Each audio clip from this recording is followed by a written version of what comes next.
لو انت بتبدأ بيزنس بالطريقة دي اكيد مشروعك هيفشل. بتبدأ بميزانية محدودة فبتعمل كل حاجة بنفسك، من غير خطة، من غير فريق، من غير دراسة. عارف ليه ده هيؤدي للفشل؟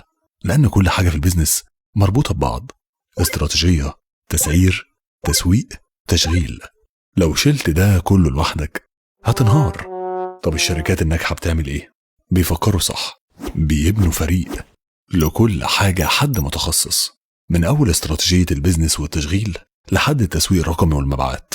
كل حاجة ماشية ضمن خطة، كل خطوة محسوبة. عارفين قيمة الاستثمار في الخبرة اللي بتساعدهم يوصلوا لأهدافهم، بيلعبوها صح. وانت لسه عايز تعمل كل حاجة لوحدك ولا مستعد تلعبها صح؟